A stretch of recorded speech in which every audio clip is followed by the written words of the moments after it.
que tenho, tudo que sou e o que vier a ser em ti, Senhor.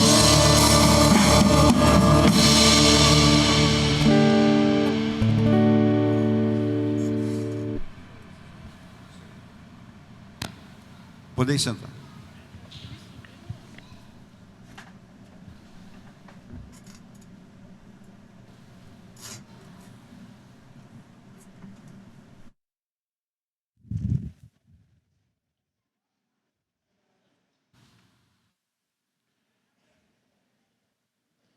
Continuando nesse momento de consagração ao Senhor, vamos ter uma palavra de oração, consagrando assim nossos dízimos e as ofertas. Para isso eu vou convidar o diácono Isaac para que venha até aqui à frente e ore ao Senhor pelos dízimos e as ofertas e também pela palavra.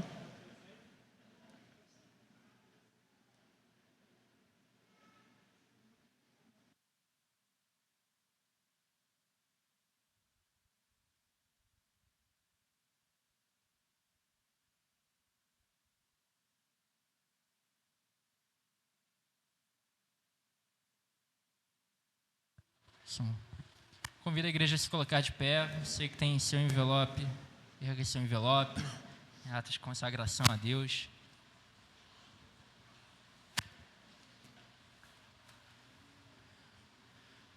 Senhor, Tu conheces o nosso coração, Pai, e Tu sabes como o nosso coração se enche de alegria, Pai, se enche de júbilo, porque a Tua presença está no meio de nós, Senhor. Podemos louvar a Ti e sentir a Tua presença nesta casa, Senhor, nesta igreja, que o Senhor edificou justamente para isso, para louvar e adorar o Teu nome, Senhor. Obrigado por se fazer presente neste local, Senhor. Obrigado por receber os nossos louvores e a nossa adoração, Deus. Sabemos que muitas vezes nós não somos merecedores, mas mesmo assim, em Seu infinito amor e misericórdia, o Senhor recebe o nosso louvor, a nossa adoração, as nossas orações e o nosso culto, Deus. E ainda assim nos presenteia com tamanha alegria, Deus, alegria que só poderia vir da Tua parte. E por isso nós louvamos o Teu nome, Senhor, porque o Senhor nos recebe nesta casa com a alegria da Tua salvação, Deus. Amém. Seca a Tua igreja, Senhor. Consagramos a Ti os nossos dízimos, as nossas ofertas, e rogamos a Ti que o Senhor dê sabedoria a cada presbítero, Senhor, para que possa administrar bem os recursos desta casa, para que nunca venha faltar pão na casa do pão, Senhor, para que nunca venha faltar mantimento para os necessitados, mas que também nunca venha faltar palavra do Teu Evangelho na boca dos Teus filhos para evangelizar aqueles que necessitam, Senhor. Que nunca venha faltar louvor nesta casa, que nunca venha faltar corações dispostos a adorar o Teu nome, Senhor. Essa é a nossa oração, Deus, consagrando a Ti, além de dízimos e ofertas, vidas, Senhor.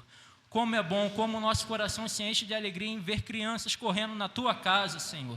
Crianças que foram planejadas por Ti e agora os nossos olhos podem ver a Tua bênção, Senhor. Ah, Senhor, muito obrigado pelas Tuas infinitas bênçãos e misericórdias na vida desta igreja, Deus. Nosso coração se enche de alegria e de júbilo, Senhor. E por isso nós louvamos a Ti com toda a nossa gratidão, Senhor. Essa é a nossa oração, a oração da Tua igreja, Senhor, que entregamos a Ti, confiados que o Senhor nos ouve, porque oramos no nome invencível, Senhor, do Teu Filho Jesus. Amém, Deus. Podeis assentar, irmãos? Antes de ler o texto bíblico para a meditação desta noite, alguns avisos. Após o culto, o conselho vai ter uma rápida reunião, porque surgiu um assunto hoje pela manhã e tenho que conversar com os presbíteros. Mas, pastor, não podia conversar semana que vem? Podia, mas semana que vem estarei de férias, como está no boletim. Aí me perguntaram, o senhor vai tirar quantos dias? 15? Falei, não, 30. Não, Graciano? 30. Você tirava quantos dias de férias? 30, é isso. 30 dias, porém, tem algumas datas que eu vou ter que cumprir aqui na igreja. No dia 5, na quarta-feira agora, tem a reunião da Federação de SAF. Já comuniquei a SAF, vai ser um oi, tchau. Tá aqui rapidinho, tá bom? Graça para as irmãs não ficarem tristes. E no dia 15 de fevereiro vai ter aqui a reunião da Federação de SAF. Estaremos aqui, mas vai ser também para acompanhar algumas coisas e depois tem outros compromissos. No dia 23, teremos aqui o aniversário da UPH. Eu combinei com o conselho dessa semana, do aniversário da UPH, e também que coincide com o culto de ações de graças, eu estarei aqui na igreja. E aí vou trocar esses 5 dias, 7 dias por uma outra semana que já está combinado com o conselho da igreja. E falando de culto de ações de graças, irmãos, o conselho decidiu na sua última reunião que o culto de ações de graças será somente para os membros da igreja. Conforme foi no nosso passeio, a dinâmica será a mesma. Qualquer coisa, conversa ali com a irmã Jurema, que faz parte da comissão, como é que vocês irão se organizar para o culto de ações de graça, que será, se não me engano, dia 27, é isso?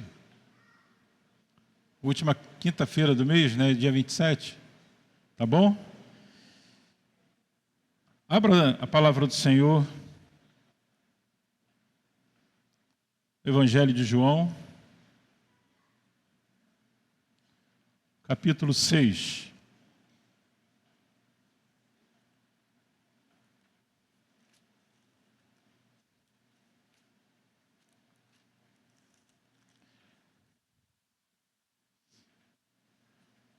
Evangelho de João, capítulo 6.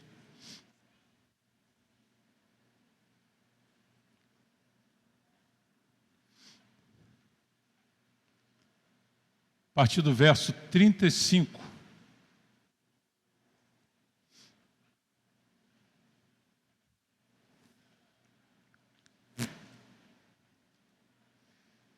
João, capítulo 6, Evangelho de João, capítulo 6, a partir do verso 35, diz assim a palavra do Senhor. Declarou-lhe, pois, Jesus: eu sou o pão da vida. O que vem a mim jamais terá fome, e o que crê em mim jamais terá sede. Porém, eu já vos disse que, embora me tenhas visto, não credes. Todo aquele que o Pai me dá, esse virá a mim, e o que vem a mim, de modo nenhum lançarei fora. Porque eu desci do céu, não para fazer a minha própria vontade, sim a vontade daquele que me enviou. E a vontade de quem me enviou é esta: que nenhum eu perca de todos os que me deu. Pelo contrário, eu ressuscitarei no último dia. De fato, a vontade de meu Pai é que todo homem que vir o Filho e nele crer tenha vida eterna, e eu ressuscitarei no último dia. Amém. Interessante que João fala aqui de ressurreição. Ressurreição para aqueles que morreram, e aqueles que se foram. Um dia Jesus irá voltar para cumprir o que prometera aos seus apóstolos. E a igreja toda aguarda ansiosamente a segunda vinda do Senhor. E aqui João ele vai falar algumas verdades sobre a salvação em Cristo Jesus. E pelo menos, irmãos, eu encontrei 4 verdades nesse texto. A primeira verdade que está nesse texto que acabamos de ler é que o ser humano é totalmente incapaz de ir a Cristo por si mesmo. A própria palavra de Deus fala que nós estamos mortos em nossos delitos e pecados, separados para a ira de Deus. Mas quem nos dá a vida, o próprio texto lá de Efésios 2 diz que Ele nos deu vida. E a condição que a palavra de Deus enxerga todo aquele que é pecador, todo aquele que está afastado de Deus, é que ele é incapaz, por suas próprias pernas, por sua própria decisão, de ir a Cristo. Jesus disse aos judeus: vós me tendes visto e mesmo assim não credes. Quantos milagres, se quiser baixar um pouquinho, tá, Gustavo? Nem tanto. Os judeus, eles viram as maravilhas de Cristo, viram os milagres de Jesus, viu Jesus ressuscitar mortos, viu Jesus transformar a água em vinho, viu Jesus multiplicar o pão e alimentar aquela grande multidão. Mas muitos ali falaram o seguinte: ele faz isso em nome do diabo, em nome de Beelzebul. E eu chego à conclusão, irmãos, que um milagre não é suficiente para salvar a pessoa ou para tocar no coração da pessoa para que ele vá até Cristo. Se o Espírito Santo não tocar no coração, se o Espírito Santo não convencer que o homem é pecador e necessita de Deus, necessita de Jesus Cristo, se o Espírito Santo não o convencer, ele é incapaz de ir até Cristo. O ser humano é incapaz de crer por si mesmo, a não ser que Deus o ressuscite espiritualmente, e essa inabilidade é vista nesse Evangelho. E alguns pontos aqui eu vou trabalhar com o Evangelho de João, muito rapidamente, irmãos. E João vai falar da cegueira espiritual lá registrado no capítulo 3, verso 3, Jesus respondeu: em verdade lhe digo que se alguém não nascer de novo, não pode ver o reino de Deus. Somente o Espírito Santo pode tocar na pessoa. Porque as pessoas vivem numa alienação espiritual, e Jesus vai dizer assim: em verdade lhe digo que quem não nascer da água e do Espírito não pode entrar no reino de Deus. Não pode ver o reino de Deus, não pode entrar no reino de Deus. Então, para ver o reino de Deus, para entrar no reino de Deus, é necessário que o Espírito Santo toque na vida da pessoa, e essa pessoa tenha uma vida transformada por Deus.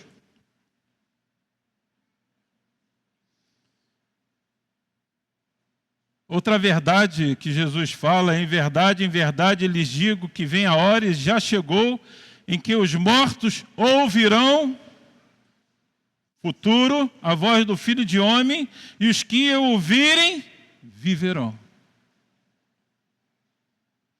Nós somos, irmãos, incapazes de, se não for a ação de Deus na nossa vida, de enxergar o reino de Deus, de encontrar com o reino de Deus. E a nossa incapacidade espiritual é tanta que Jesus, lá no capítulo 6, verso 44, vai dizer: ninguém pode vir a mim se o Pai que me enviou não o trouxer, e eu ressuscitarei no último dia. O Espírito é que vivifica, a carne para nada aproveita. As palavras que eu lhes tenho falado são Espírito e são vida. E lá no verso 64 ele vai dizer: mas há descrente entre vocês. Mesmo Jesus fazendo todos os milagres diante daquelas pessoas, mesmo Jesus amparando as pessoas espiritualmente, curando a sua dor física. E continua o texto no verso 64. Ora, Jesus sabia desde o princípio quais eram os que não criam e quem iria traí-lo. Jesus tem a plena certeza quem são os dele. Nós não sabemos quem são de Deus. Por isso que nós pregamos o Evangelho, para que vidas sejam transformadas. Mas Jesus sabe quem são as suas ovelhas.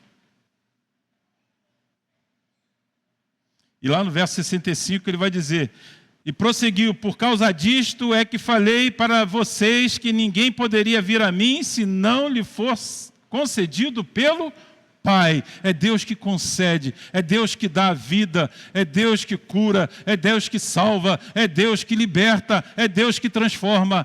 Tudo é ação de Deus na nossa vida. Louvado seja Deus. Porque as pessoas vivem uma escravidão espiritual, e isso João vai narrar lá no capítulo 8, verso 34, e depois os versos 44 e 45, Jesus respondeu: em verdade, lhes digo que todo o que comete pecado é escravo do pecado. Vocês são do diabo, que é o pai de vocês, e querem satisfazer os desejos dele. Ele foi assassino desde o princípio, e jamais se firmou na verdade, porque nele não há verdade. Quando ele profere mentira, fala do que lhe é próprio, porque é mentiroso e pai da mentira. Mas porque eu digo a verdade, vocês não creem em mim. E o mundo vive nessa cegueira espiritual, nessa surdez espiritual. Lá no capítulo 15, verso 18 e versos 24 e 25, Jesus vai dizer assim: se o mundo odeia vocês, sabe o que antes de odiar vocês, odiou a mim, diz o Senhor. Se eu não tivesse feito entre eles as obras que nenhum outro fez, eles não teriam nenhum pecado. Mas agora, não somente viram, como também odiaram tanto a mim como o meu Pai. Isso, porém, é para que se cumpra a palavra escrita na lei deles: odiaram-me sem motivo. Como é que alguém odeia uma pessoa que veio a este mundo para salvar? Como é que a pessoa odeia outra? Uma pessoa que se predispõe a deixar a sua glória, viver entre nós, morrer pelos nossos pecados, ressuscitar ao terceiro dia e nos dar a vida e a abundância. Uma segunda verdade, irmãos, descrita aqui por João, é que a salvação, a salvação é resultado da eleição incondicional. Verso 37, todo aquele que o Pai me dá, esse virá a mim, e que vem a mim, de modo nenhum o lançarei fora. Não escolhemos Deus. Ele nos escolhe. Todo aquele que o Pai me dá só vai até Jesus quem o Pai lhe dá. E o que diz o Evangelho, a escolha é eterna. Verso 37 e 39. Não escolhemos Cristo, é Ele quem nos escolhe. Verso 39, a vontade de quem me enviou é esta, que nenhum eu perca de todos os que me deu. Pelo contrário, eu o ressuscitarei no último dia. Aí a pessoa pergunta: pastor, e que a pessoa sai da igreja? Quer dizer que ela está perdida. Mas também não quer dizer que ela está salva. Só Deus sabe. As suas ações vai dizer se ela é salva ou se ela é perdida. Seu modo de viver vai dizer se ela é salva ou perdida. Fazer parte do hall de membro da igreja não quer dizer que a pessoa está salva. Judas fez parte dos apóstolos de Jesus, mas estava destinado à perdição. Deus é que sabe qual é a igreja invisível. Deus conhece cada um. Deus conhece o coração de cada um. Deus conhece a intenção de cada um. Deus sabe de todas as coisas. Lá no capítulo 15, verso 16, Jesus vai falar de novo: não foram vocês que me escolheram, pelo contrário, eu os escolhi e os designei para que vão e deem fruto, e o fruto de vocês permaneça, a fim de que tudo o que pedirem ao Pai em meu nome, Ele lhes conceda. A escolha é seletiva, lá no verso 19, pode botar aí. Se vocês fossem do mundo, o mundo amaria o que era seu, mas vocês não são do mundo, pelo contrário, eu dele os escolhi, e por isso o mundo odeia vocês. É possessiva, verso 17, 9. É por aqueles que eu peço, não pelo mundo, mas por aqueles que me deste, porque são teus. Essa oração sacerdotal de Jesus, irmãos, era para aquelas pessoas que estavam ali naquele momento, mas também aqueles que viriam a crer que Jesus é o Senhor. Aqueles que iriam aceitar que Jesus Cristo é Senhor da sua vida, e a sua vida seria transformada, porque o chamado é irresistível, irmão. Eu posso ficar aqui a noite toda falando, como Paulo lá, em Troade, falou a noite toda, e não acontecer absolutamente nada. Mas basta um louvor, basta uma oração, basta a leitura da palavra para que uma vida seja transformada. Foi isso que o soldado falou. Não sou digno de receber a minha casa, mas basta uma palavra tua que o meu jovem será curado. Não é a minha oração que cura, é Deus que tem misericórdia. Terceira verdade desse texto: chamado eficaz de Deus para a salvação é invencível. Verso 37, todo aquele que o Pai dá a Cristo irá a Ele.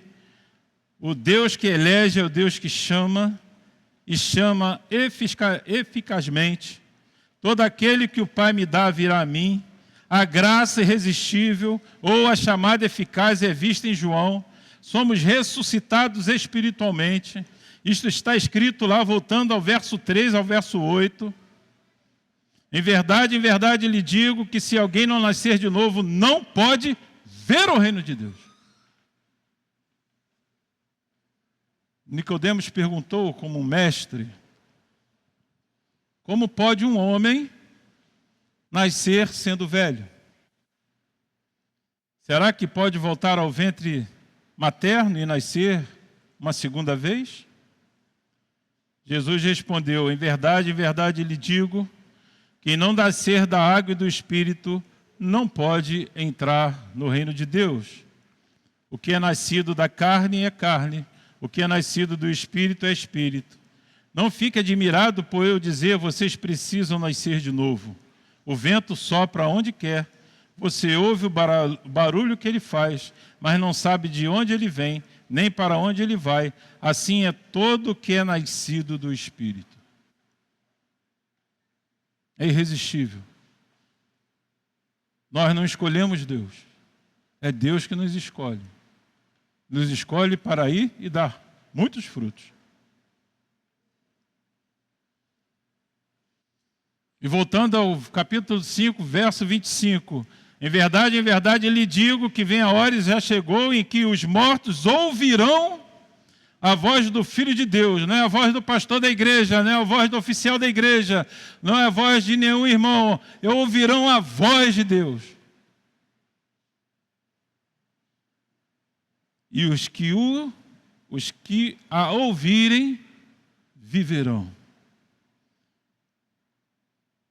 Capítulo 6, verso 63. O Espírito é o que vivifica, a carne para nada aproveita. As palavras que lhe tenho falado são Espírito e são vida. Meus irmãos, nós somos atraídos irresistivelmente a Deus. Capítulo 6, 37. Todo aquele que o Pai me dá, esse virá a mim, o que vem a mim de modo nenhum o lançarei fora. Ninguém pode vir a mim se o Pai que me enviou não o trouxer, e eu ressuscitarei no último dia. E prosseguiu: por causa disto é que falei para vocês que ninguém poderá vir a mim se não lhe for concedido pelo Pai. Por isso, irmãos, quando nós oramos pela salvação de alguém, não é a nossa oração que salva. Não são as minhas palavras e as suas palavras que irão salvar. A oração que temos que fazer é o seguinte: Senhor, toque no coração daquela pessoa. Toca no coração daquela pessoa para que ela mude de vida. É orar a Deus. E às vezes, irmãos, a gente tem que entrar no nosso quarto e clamar ao Senhor e nos derramar diante dEle, para que essa situação que está envolvida no nosso estado, no nosso município, mude.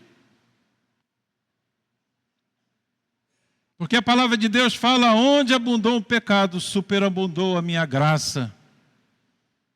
E nós confiamos na palavra do Senhor, por isso que nós a defendemos. E por isso que nós somos libertos poderosamente.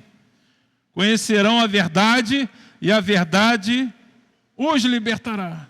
É a verdade, mas que verdade?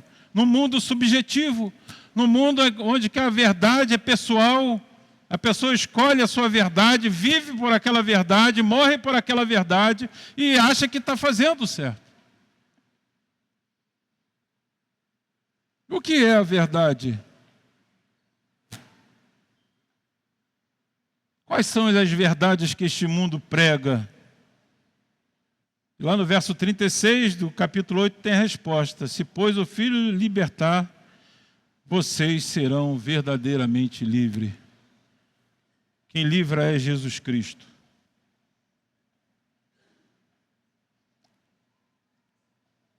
A quarta e última verdade desse texto, irmãos: a salvação dos que vão a Cristo é garantida. Cristo assume toda a responsabilidade por sua salvação completa e definitiva. De modo algum rejeitarei quem vem a mim.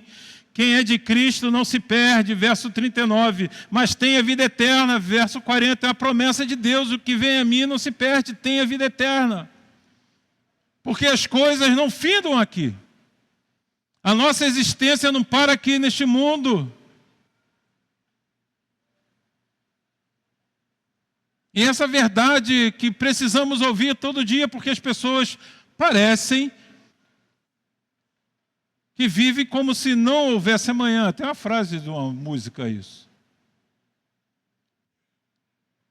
As pessoas parecem que não vai ter o amanhã. A salvação é obra de Deus do início ao fim. João deu claro esse ensino em todo o Evangelho. Ele fala sobre a vida eterna, verso 3,15, para que todo que nele crê tenha vida eterna. A salvação é eterna, João 3,16. Porque Deus amou o mundo de tal maneira que deu seu Filho unigênito para que todo o que nele crê não pereça, mas tenha vida eterna, segurança eterna. Capítulo 10, versos 27 a 30. As minhas ovelhas ouvem a minha voz, eu as conheço e elas me seguem. Eu lhes dou a vida eterna, jamais perecerão, ninguém as arrebatará da minha mão, e aquilo que o Pai me dá é maior do que tudo, e da mão do Pai ninguém pode arrebatar. E eu e o Pai somos um. Louvado seja Deus. É garantida a nossa salvação em Deus.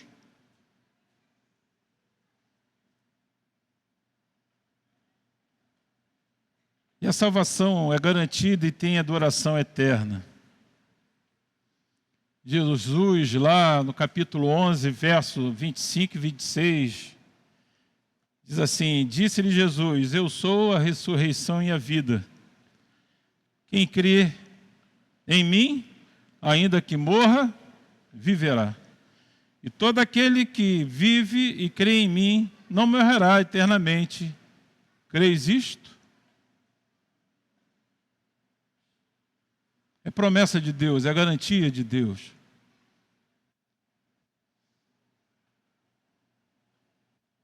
Quando a pessoa fecha um negócio, um contrato, tem uma cláusula do contrato que são as garantias daquele contrato, seja que contrato for. Deus em Jesus Cristo formou uma aliança, uma nova aliança conosco.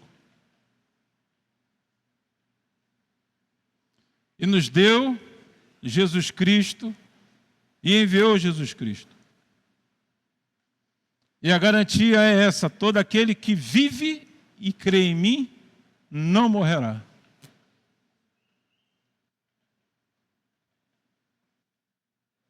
Esse ano foram mais de 10 sepultamentos realizados. Semana retrasada, fui no enterro de uma tia minha.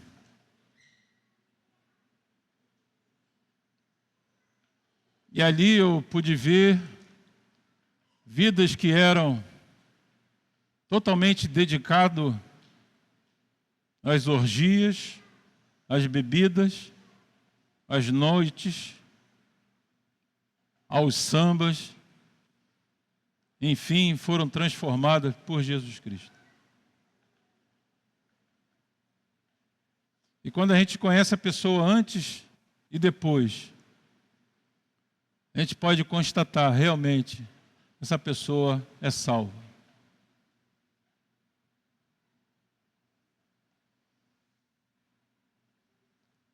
Toda semana nós íamos na casa da minha avó. Para mim era uma coisa terrível.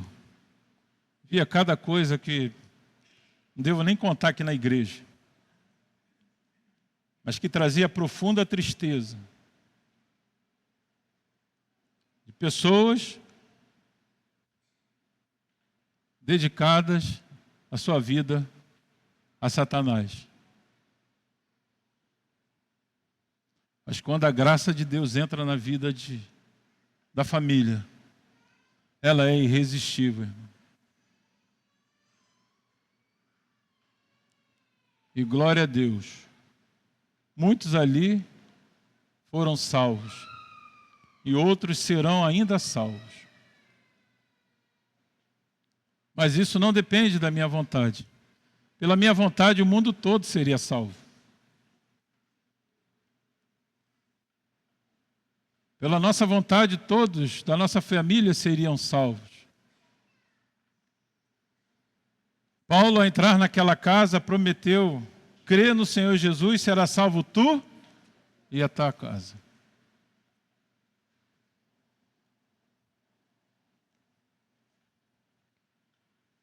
Se você tem algum ente querido que ainda não foi salvo, derrame a sua vida aos pés de Cristo. Porque por mais que você fale, por mais que eu fale, não é o suficiente para que a pessoa mude a sua vida. É necessário agir de Deus. É necessário derramar do Espírito Santo. E crer que essa promessa dita aquele carcereiro lá atrás. Crer do Senhor Jesus e será salvo tu e a tua casa.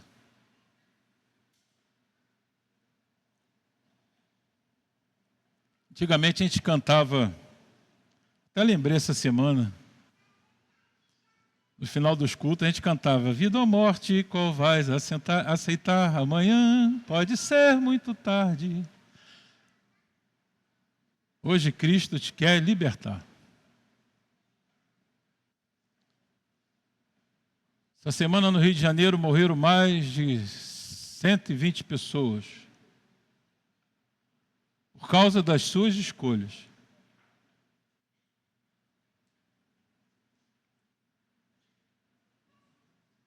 É a nossa escolha que nos leva ao céu ou ao inferno.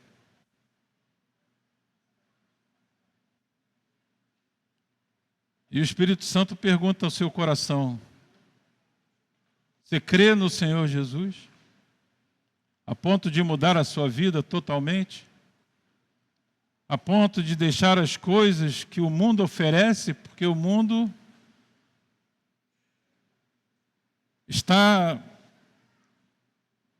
entregue ao diabo, e o diabo só vem para roubar, matar e destruir. Mas Jesus fala: eu vim para que tenham vida e vida em abundância. Esse convite não é para você servir a uma religião. A religião é a consequência da decisão. Na minha primeira igreja tinha uma senhora, falava assim: pastor, a pessoa precisa ir para a igreja. Eu falava assim, brincando com ela: fazer o que na igreja, irmã? Falei, ela não precisa ir a Cristo, não. Porque ir na igreja é consequência. Não adianta nada a pessoa vir na igreja a vida toda e a sua vida está entregue ao diabo.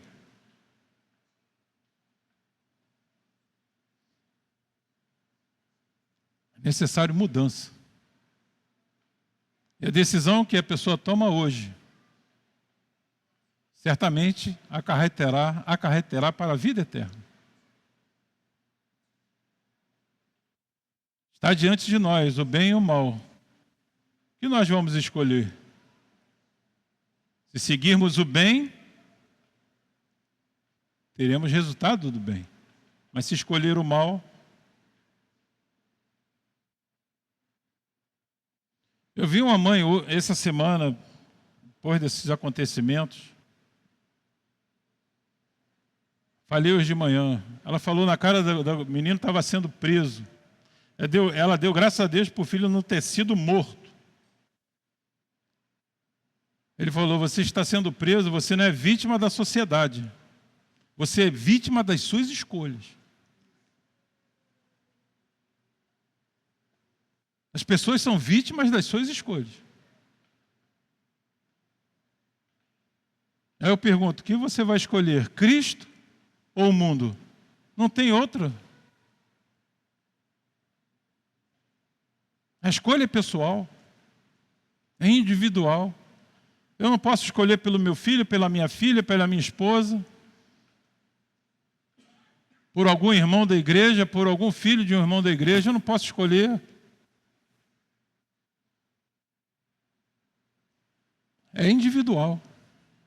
É tomada de decisão. Mudança de vida. Compromisso com Deus. Bota lá em João 17, 24 para mim, Marcelo, para encerrar.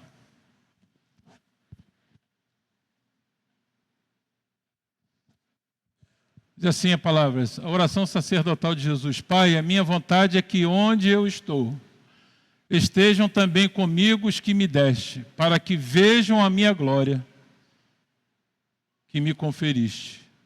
Porque me amastes antes da fundação do mundo.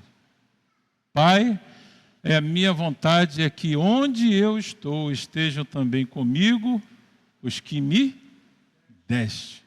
Lá em João capítulo 14, ele vai dizer para eles, vou preparar-vos lugar. E quando eu preparar-vos lugar, eu voltarei e vos receberei, para que onde eu estou estejais vós também. Louvado seja Deus. Mas parte por uma decisão. E é individual. Você pode estar vivendo na igreja, ter uma vida assídua na igreja, mas seu coração está longe de Deus.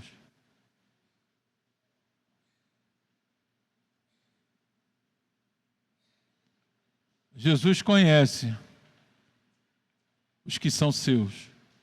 Louvado seja Deus. Amém? Vamos ouvir louvor com a UCP. Estavam ansiosos. Pastor, vamos cantar que horas? Depois da pregação.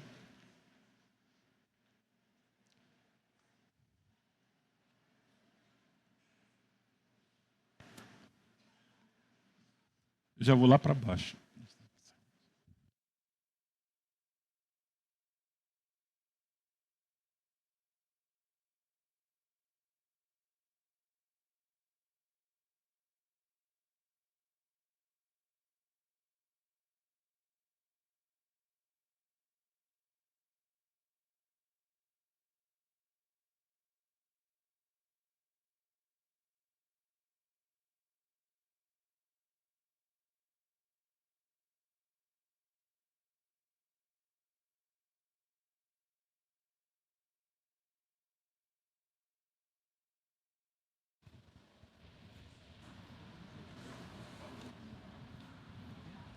Som. Oi.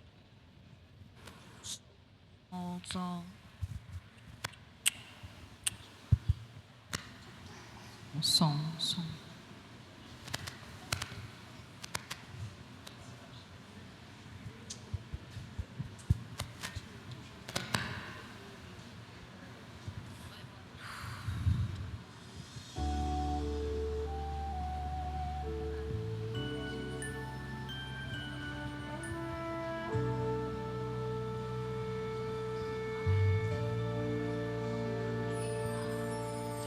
Jesus deixou toda a sua glória,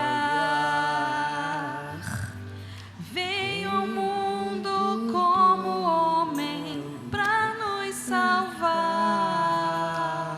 viveu aqui e conheceu nossas dores, mas tudo ele sofreu e venceu em nosso lugar.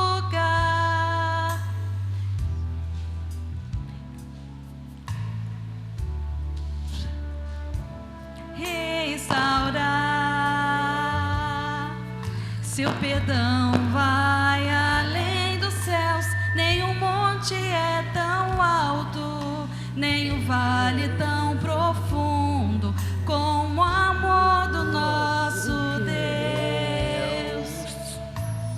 Grande, tão grande, alto, tão alto, fundo, profundo, é maior que o mundo, mas é pequeno, cabe lá dentro do coração de quem se entrega ao Salvador.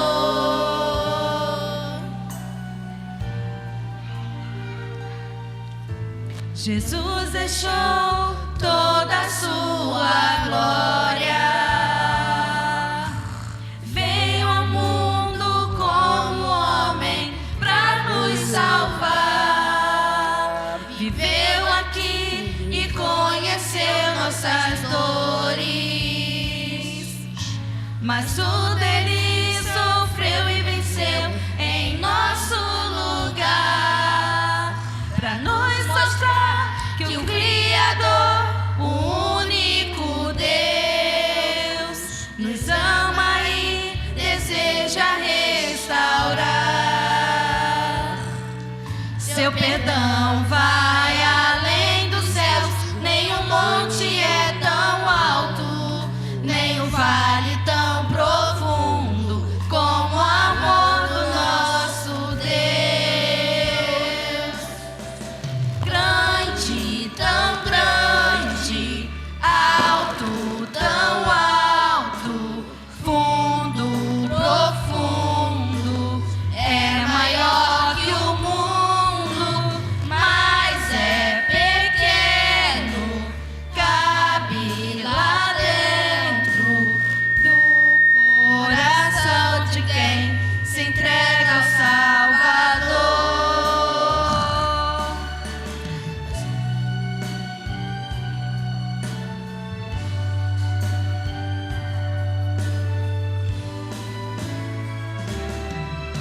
Você também, meu amigo, precisa abrir o seu coração e receber o amor de Deus, se entregando a Jesus. Grande, tão grande, alto, tão alto, fundo, profundo, é maior que o mundo, mas é pequeno, cabe lá dentro do coração de quem se entrega ao Salvador.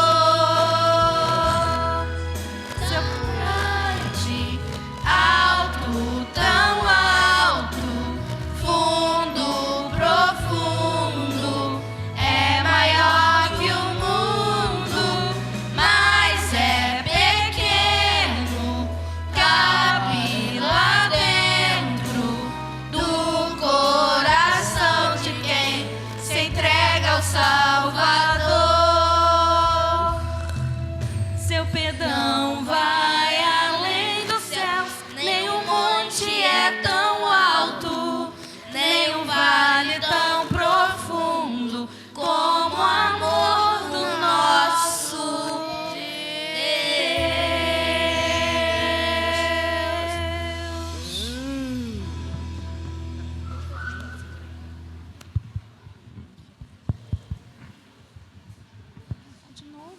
Ele vai tocar.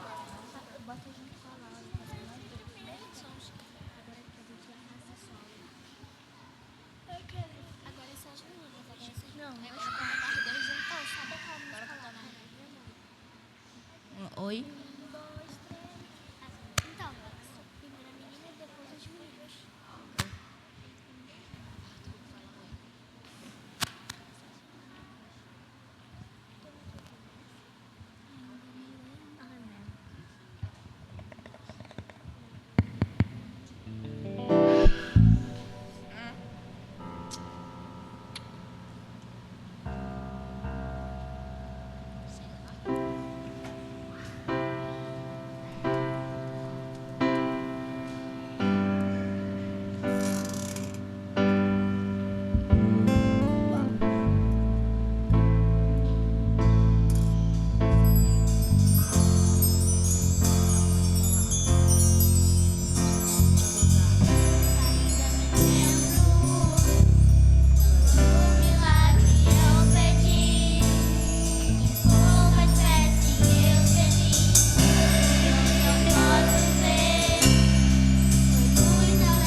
A UCP agradece a oportunidade em nome de Jesus.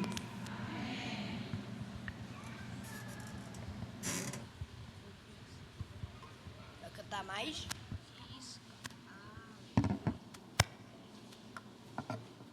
Ligou aí?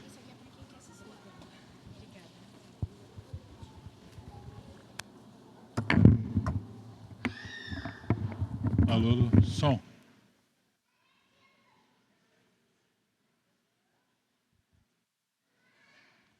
Som, alô.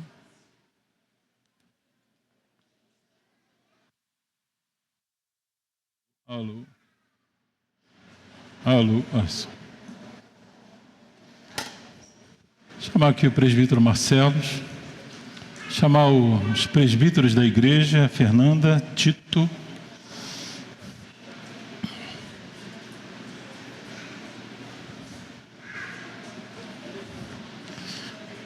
Falei que hoje seria um dia de festa, irmãos. Após o batismo teremos a ordenação e investidura ao presbiterato, depois a ceia do Senhor. Fica aqui de frente para mim. Chamar o diácono Isaac, que vai nos ajudar segurando água para o batismo.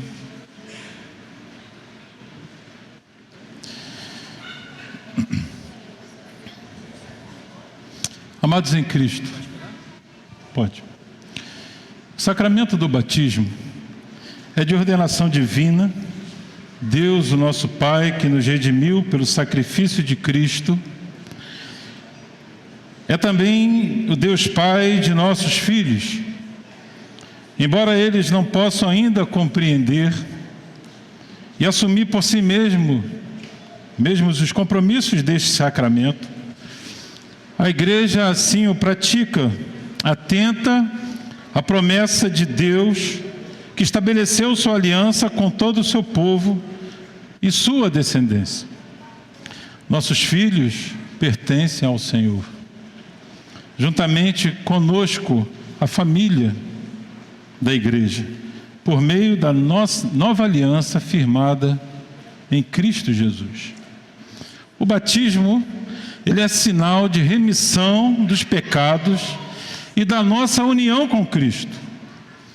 Ao batizar os filhos menores dos fiéis, a igreja reafirma a verdade de Deus, estende a sua graça às pessoas, mesmo antes de serem capazes de responder-lhes com fé. E vistos que os irmãos desejam reivindicar esta bênção para o Tito, devem agora assumir os compromissos implícitos nesse sacramento que Deus requer do seu povo. Vocês creem em Jesus Cristo como o seu único e suficiente Salvador? Sim. Vocês prometem educar o Tito na crença do Pai, do Filho e do Espírito Santo e nos princípios eternos do Evangelho? Sim. Vocês prometem dar-lhes a educação e quanto puderem e fazer que aprenda a ler as Escrituras Sagradas? Sim. Vocês prometem orar por seu filho e com ele servir-lhe de exemplo de amor para Deus e para com o próximo e conduzi-lo à participação ativa, responsável na vida da igreja? Sim. Amém.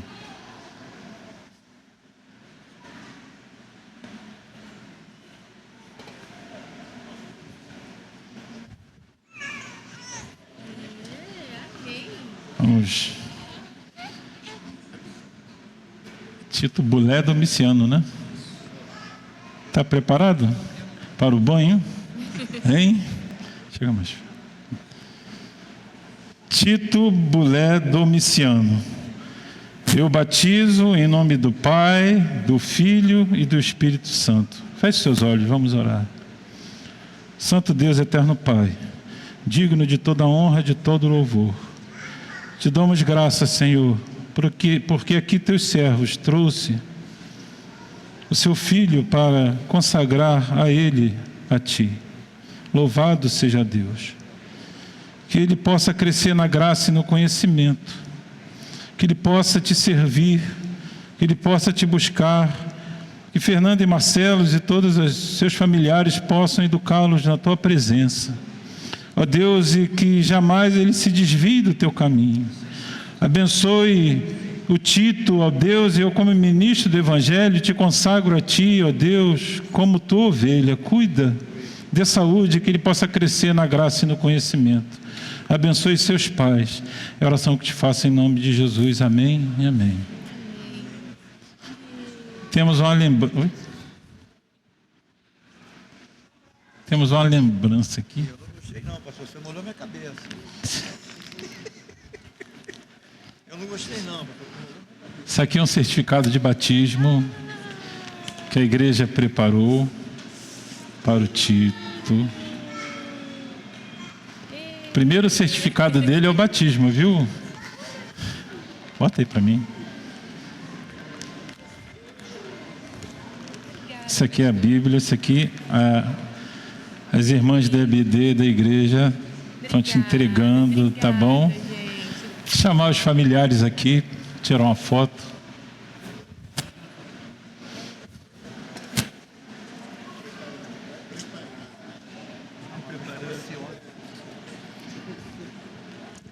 Oi? Isaac, falando com o Isaac, vai preparar.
Pode trocar a camisa dele, que eu molhei as costas dele.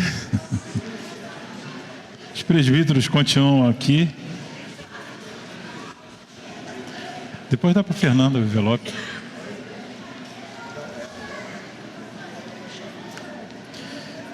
Agora vamos passar a ordenação e investidura ao presbiterato.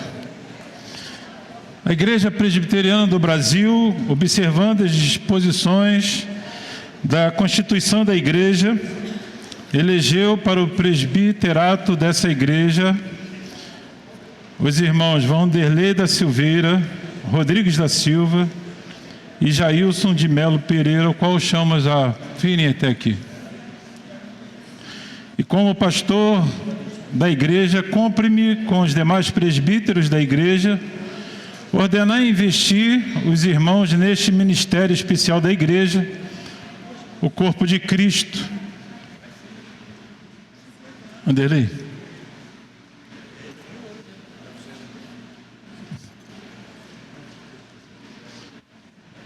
Deus abençoe. Irmãos, embora tenhamos dons diferentes, somos todos chamados juntamente para sermos a igreja com ministério no mundo dirigido pelo nosso Senhor e Salvador Jesus Cristo. Todos os ministérios da igreja procedem do ministério do Senhor Jesus Cristo. Não é por vontade humana, não é por vontade do pastor ou de ninguém. Mas também Cristo, Ele ama e nos sustenta como Senhor. Jesus, Ele é o nosso profeta, Ele é o nosso sacerdote, é o nosso rei. O ministro da aliança da graça é Cristo Jesus. Então, pela atuação da palavra e do Espírito de Deus, Cristo chama, reúne e envia a igreja, concedendo-lhes dons a fim de participar no seu ministério.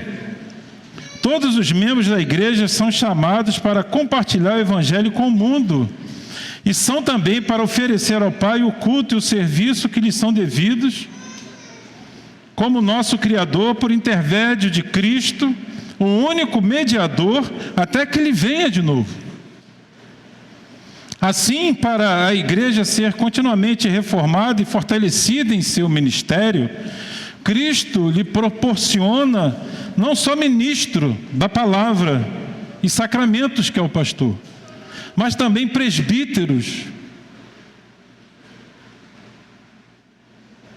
Cristo dá discernimento à igreja para distinguir os que Ele chama para esses ministérios especiais, mas requerendo dela que confirme pelo ato de ordenação. Os membros vocacionados para a responsabilidade do presbiterato participam da administração da igreja e do governo da igreja local, da administração da igreja local, prestando cuidado espiritual para com o rebanho. Os privilégios e responsabilidades desse ofício são delegados a pessoas que a própria igreja elege, orientada pelo Espírito Santo. Por isso a igreja hoje se alegra ao ordenar e investir no presbiterato o irmão Jailson e investir o irmão Vanderlei.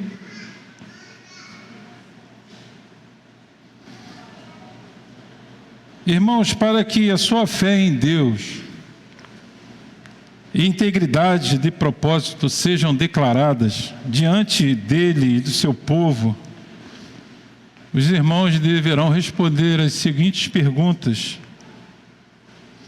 Os irmãos creem e confessam seres as Escrituras do Antigo e Novo Testamento pela ação do Espírito Santo, a palavra de Deus, nossa única regra de fé e prática? Confirmam aceitar e sustentar os símbolos de fé adotados pela Igreja Presbiteriana do Brasil, bem como sua estrutura funcional, governo e disciplina? Os irmãos declaram disposição para atuar responsável e fielmente na Igreja de Cristo, correspondendo à vocação de Deus?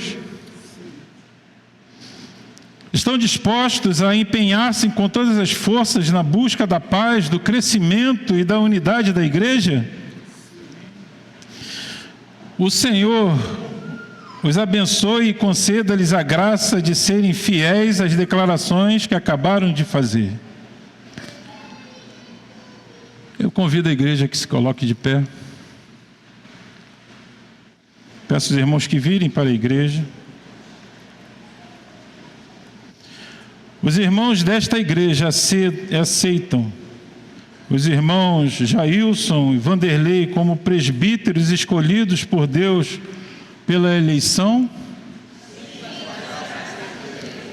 Prometem apoiá-los, respeitar suas decisões e liderança no serviço de Jesus Cristo, o único cabeça da igreja? Que o Senhor os abençoe e lhes conceda a graça de serem fiéis às declarações que acabaram de fazer. Vou pedir que o Jailson se ajoelhe, fazer uma oração. O irmão vai ser ordenado e investido. Eu peço aos presbíteros que se aproximem.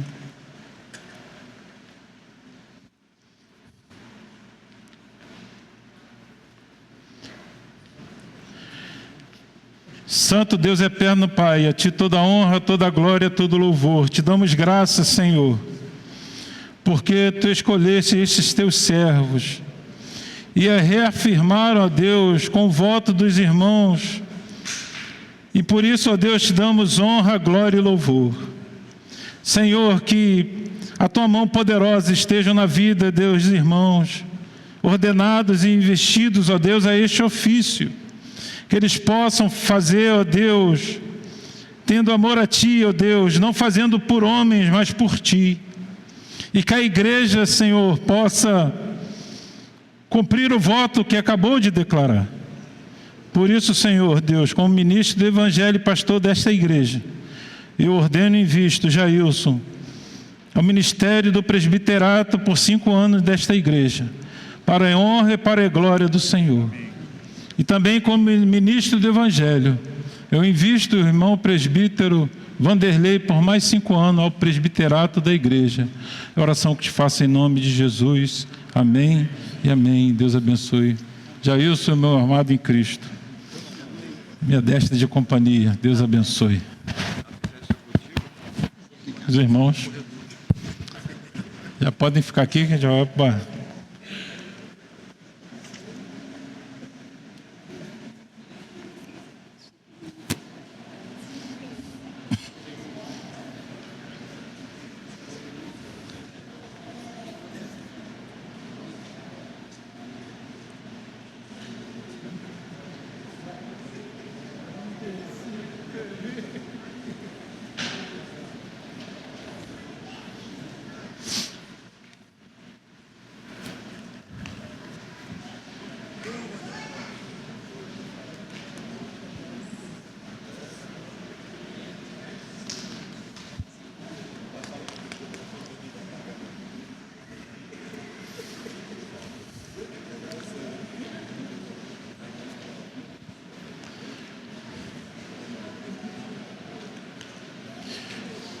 Eu vou fazer a declaração de posse e depois vou chamar aqui a Keila e as esposas dos presbíteros aqui à frente. Já fica aqui perto de mim, Vanderlei.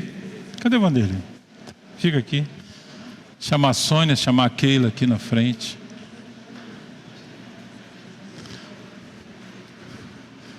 A esposa do presbítero, como a esposa do pastor, irmãos, sustenta a vida do presbítero.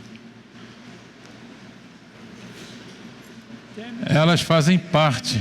Não, mas a irmã não é 24 horas. Depois eu vou chamar a família. Agora, irmãos, declaramos e proclamamos ordenados e investidos como presbíteros, com presbítero o irmão Jailson, investido o irmão Vanderlei. Tudo feito de acordo com a Constituição da Igreja do Brasil. Eles têm direito a todo apoio, honra e consideração no Senhor, porque foi o Senhor quem os escolheu. No cumprimento do seu dom. Em nome do Pai, do Filho e do Espírito Santo. Que Deus abençoe a vida de cada um. Eu vou fazer uma oração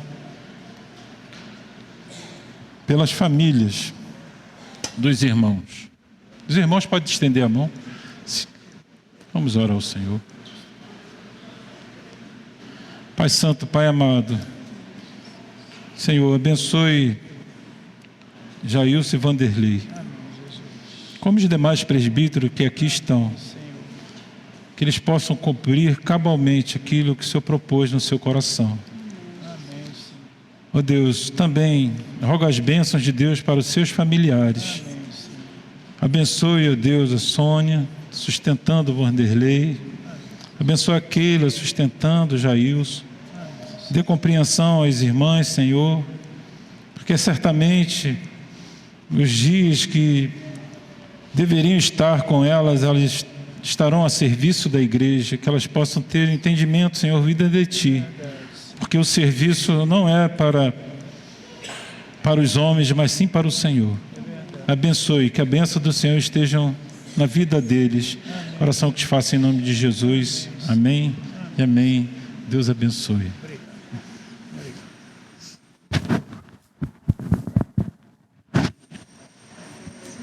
Mais uma vez, Deus abençoe. Sai.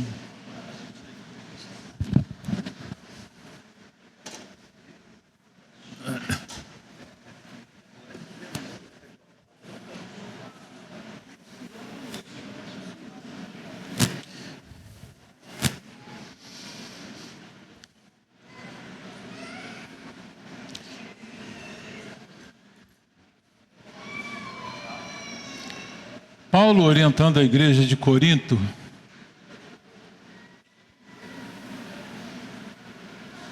ele disse que na noite em que Jesus foi traído, ele pega o pão e parte e diz: isto é meu corpo que é dado por vós, fazei isto em memória de mim.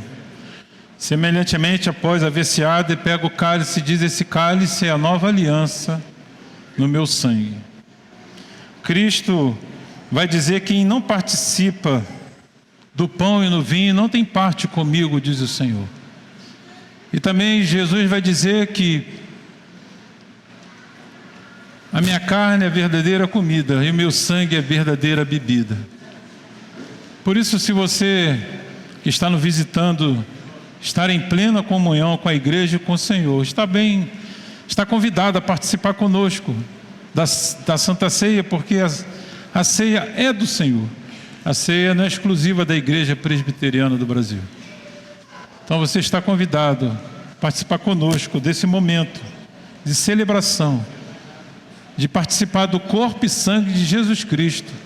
E o Senhor ordenou até que Ele venha, devemos cumprir isso. Então eu peço aos irmãos que se coloquem de pé. Eu vou fazer oração consagrando assim os elementos. À vontade, Rude Cruz, né? Oremos, irmãos. Pai Santo, Pai amado, te damos honra, glória e louvor. Te agradecemos, ó Deus, por todas as bênçãos derramadas em nossas vidas. Te louvamos, ó Deus, pela oportunidade, Senhor, de participar desse banquete espiritual.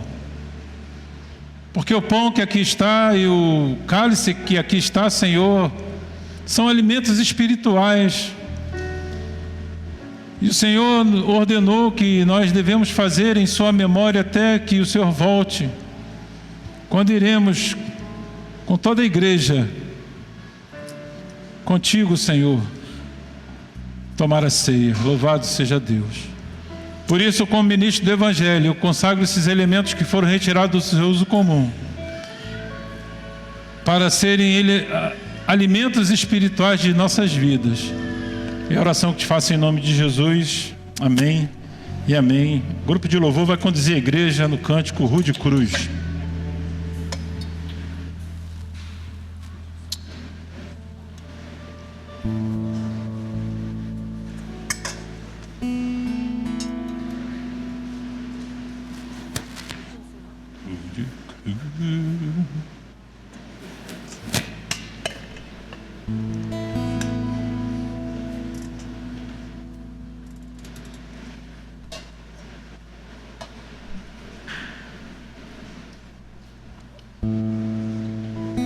Podeis servir a igreja.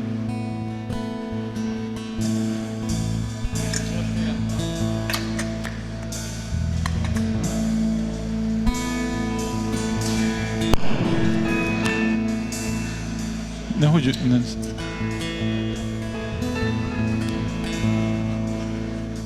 Seria Rude Cruz.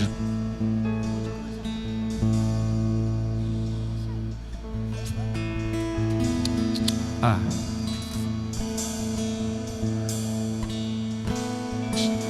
Esqueci.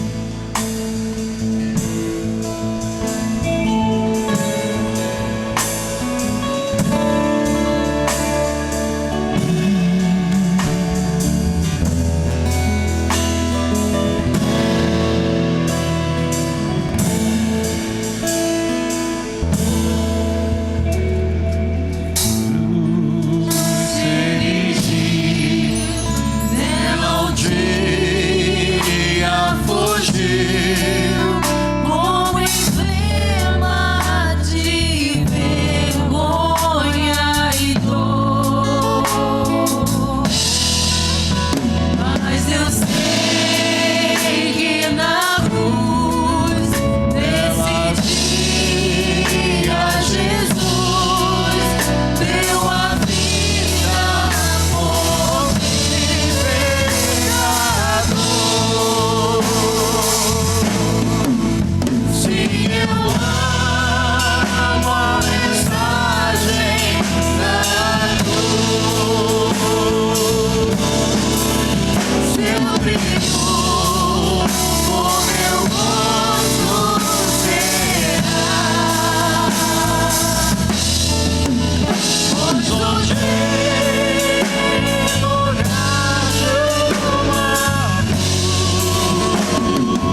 Tinha que ter servido, né?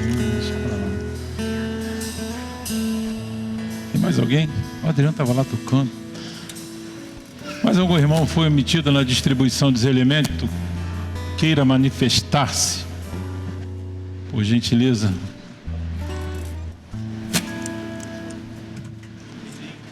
Quinzinho, baterista. Leva lá, Adriano, por gentileza.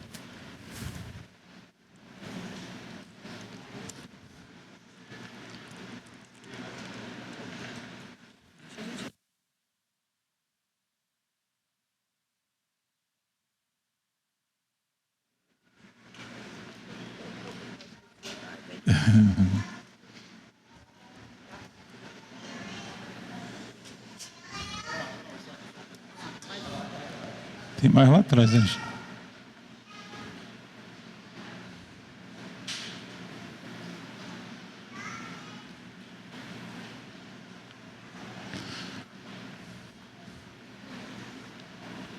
Depois que nós descermos, chamar os presbíteros lá no gabinete para uma rápida reunião. Tá bom, irmãos?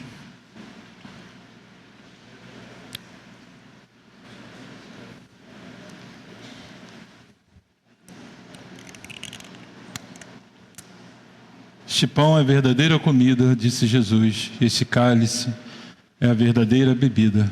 Comamos e bebamos a ceia do Senhor.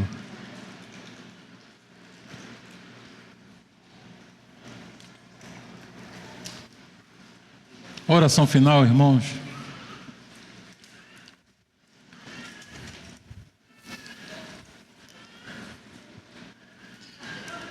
Na sexta-feira nós fomos lá no presbitério, lá em igreja de Mesquita,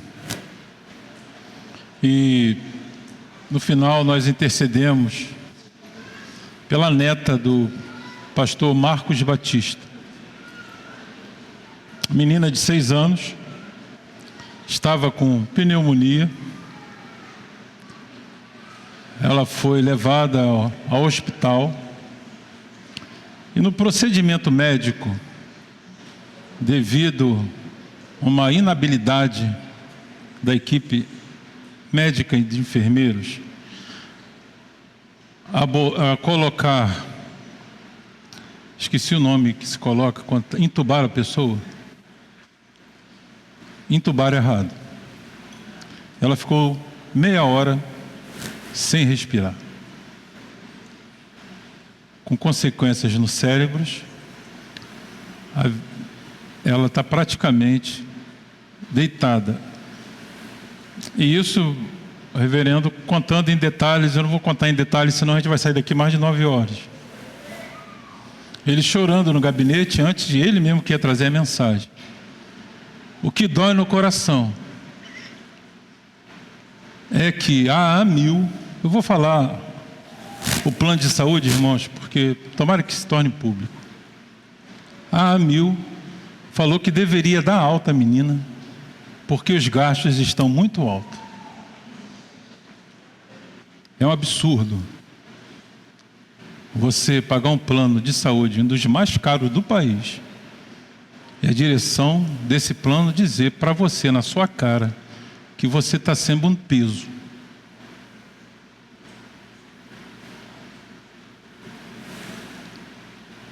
Pessoas hoje se formam despreparadas. Despreparadas. E é de chorar, cortar o coração. Você leva a sua filha de 6 anos para ser curada no hospital de alta qualidade. E ela está vegetando. E ela só continuou internada porque o reverendo Marcos Batista, ele tem um conhecimento. E saiu até no RJ Rio, essa reportagem. Mas nós, irmãos, cremos num Deus que cura. Pessoas aqui da nossa igreja foram curadas. A Keila foi curada. A irmã Lisete foi curada. E certamente, para a glória de Deus, essa menina será curada. E se existe mais alguém aqui que precisa de um mover de Deus na sua vida, venha até aqui à frente, nós vamos orar. Nós vamos impor as mãos. E a oração irá curar. Creia nisso. Então, se você tem alguma causa para entregar ao Senhor, venha até aqui à frente, para que possamos interceder pela sua vida, do seu filho, da sua filha, do seu esposo, enfim, de qualquer um. A irmã Elisete, mais de um ano, brigando para que a aeronáutica, eu vou falar também, o órgão do governo também, irmãos, para operar ela, para operar um ombro, e não tem dinheiro nesse país para operar um ombro de uma pessoa. O marido dela se dedicou às Forças Armadas a sua vida toda, e ela não conseguiu a operação, mas Deus curou ela. E ela vai fazer uma ressonância magnética para provar para os médicos que ela está curada. Então nós vamos orar essa oração final pela cura de nossas vidas, de nossos filhos, de nossos familiares, porque cremos que é Deus que cura, não é o pastor, não é o presbítero. Então vou pedir os irmãos que levantem as mãos. Venham mais aqui à frente, irmãos, por gentileza. Depois da bênção, eu vou pedir que o Vanderlei e o Jailson fiquem comigo lá à porta, tá? Para cumprimentar a igreja. Vamos estender as mãos, irmãos. Santo Deus, eterno Pai, a Ti toda a honra, toda a glória e todo o louvor. Te damos graças, Senhor, porque Tu és o nosso Deus. O Deus que se importa com cada um de nós, Senhor, a ponto de enviar Seu Filho para morrer por cada um. E somos gratos a Deus porque a Tua maravilhosa graça nos tocou e nos salvou. Mas vivemos num mundo cruel, num mundo de violência, num mundo, ó Deus, onde nós não sabemos por onde virá a violência. Mas o Senhor, Tu protege os Seus, porque o Senhor ama os Seus. Agora, Senhor Deus, cura esses pedidos que estão sendo feitos aqui, Senhor, que estão sendo entregues aqui. Ó Deus, que haja cura no meio do Teu povo, como nós sabemos que existe cura no meio do Teu povo, mas não somente do corpo, mas também da alma, Senhor. Que haja conversões de vidas neste lugar, para que vidas sejam transformadas. Que haja um derramado do Teu Santo Espírito na vida de cada um aqui, Senhor, para que haja transformação, mudança de atitude, postura diante de Ti, Senhor. No mundo cruel, no mundo de violência. Mas a Tua palavra fala: onde abunda o pecado, a Sua graça superabunda nesse lugar. Louvado seja Deus. Que haja cura no arraial do Teu povo, que haja libertação de vidas, ó Deus, que haja salvação. Ouves, ó Deus, a oração do Teu povo que é feita neste lugar, para a Tua honra e para a Tua glória. Ó Deus, agora quando nós sairemos daqui e voltaremos para os nossos lares, possamos encontrar na mais perfeita paz, que tenhamos uma noite de sono reparador, que possamos ter uma semana de vitória e que possamos contar as bênçãos que o Senhor tem feito em nossas vidas. É a oração que te faço em nome de Jesus, amém, amém. Receber a bênção, irmãos, com a maravilhosa graça do nosso Senhor e Salvador Jesus Cristo, o amor de Deus, nosso Pai, Criador, Sustentador, a doces e eternas consolações do Espírito Santo estejam com a Tua igreja, com todo o povo de Deus espalhado sobre a face da terra. Amém, amém. Amém.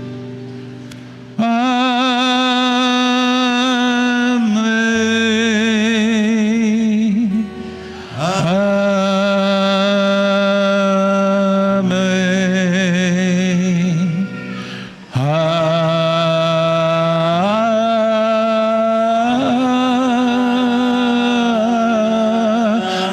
Amém.